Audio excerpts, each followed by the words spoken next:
Assalamualaikum warahmatullahi wabarakatuh. Nama saya Orforvilio dari kelas 1C, jurusan Teknik Mesin.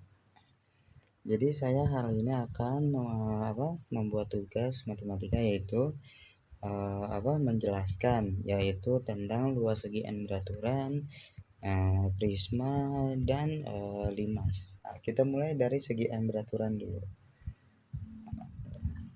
Sebelum kita mengerjakannya, kita harus tahu konsepnya. Nah, segi n beraturan adalah bangun datar yang memiliki n sisi sama panjang dan n sudut yang sama besar. Jadi maksudnya gimana? Jadi C ke B itu misalnya 10.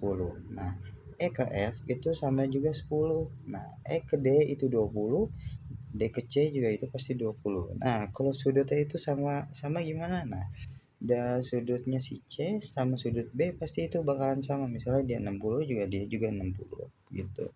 Nah, luas dihitung dengan membagi bangunan tersebut menjadi segitiga ke segitiga kecil. Nah, jadi biar mudah kita bagi segitiga dulu. Misalnya AB tarik ke tengah. Nah, itu bisa jadi segitiga kan. Nah, terus C tarik ke tengah. Nah, terus D tarik ke tengah, E tarik ke tengah. Nah, itu akan nanti jadi segitiga. Oke.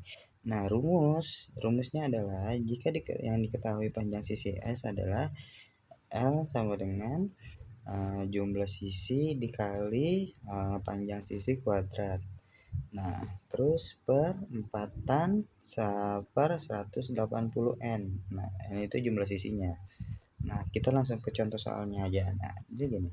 Di contoh soal itu ya luas segi 6 itu dia pokoknya luas segi 6 berarti itunya 6, luasnya hitunglah luas segi 6 beraturan dengan panjang sisinya 8. Yang kita ketahui pasti n-nya itu sama dengan 6, s-nya itu sama dengan 8. Yang ditanya luasnya. Oke. Nah, jadi gini.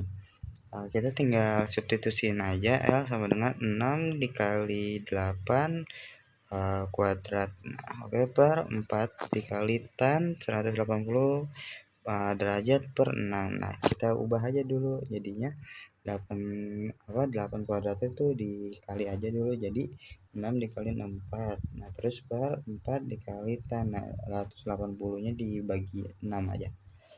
Nah, ya udah kita lanjut ke bawah, ya udah kita kerjakan. Ya hasilnya 96/3 cm kubik gitu. Nah, kita ke selanjutnya yaitu adalah prisma. Di prisma juga harus tahu konsepnya.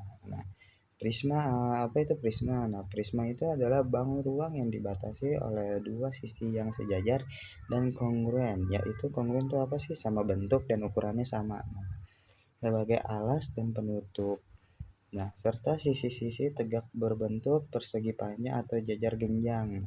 Nama prisma ditentukan oleh bentuk alasnya, misalnya prisma segitiga, prisma segi 5, nah begitu. Seperti yang digambar seperti ini. Nah, rumus volume prismanya itu ada apa sih? Nah, rumusnya adalah volume sama dengan luas alas dikali tinggi prisma gitu. Kita langsung ke contohnya aja. Nah, contoh soalnya itu volume prisma segitiga siku-siku. Sebuah prisma memiliki alas berbentuk segitiga siku-siku dengan panjang sisi siku-sikunya 3 cm dan 4 cm. Tinggi prisma tersebut adalah 15 cm.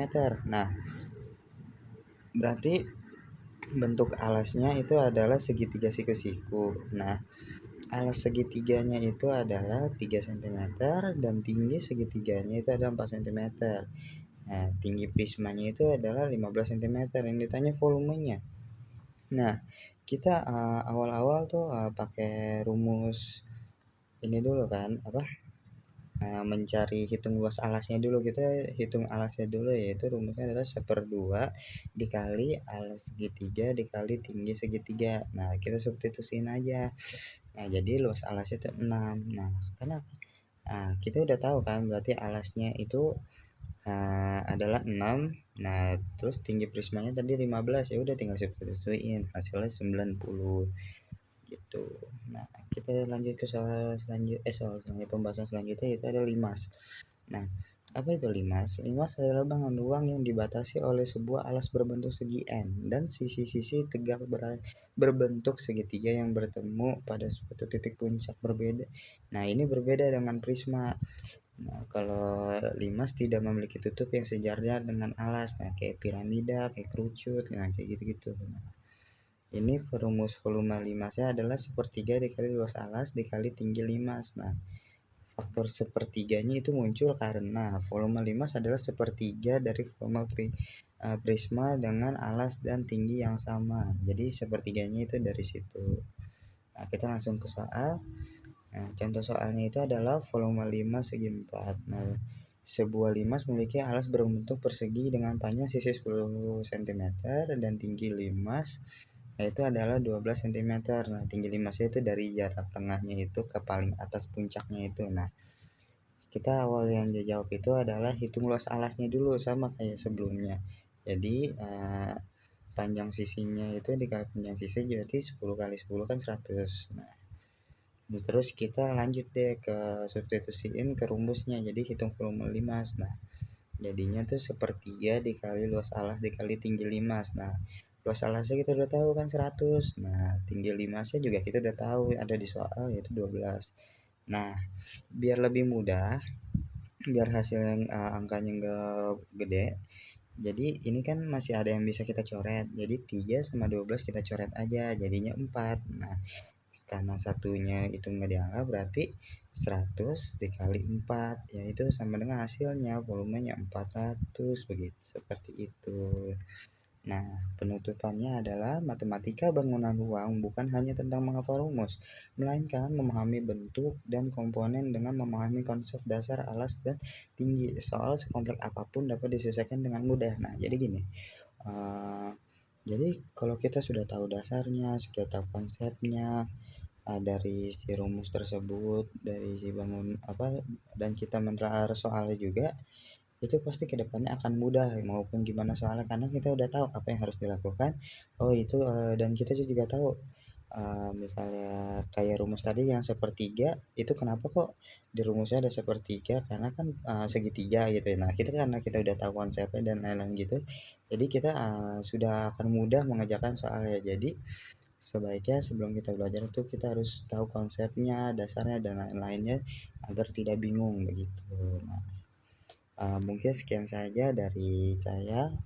Terima kasih sudah apa, mendengarkan. Semoga ini bermanfaat untuk kalian dan terima kasih lagi sekali lagi dan assalamualaikum warahmatullahi wabarakatuh.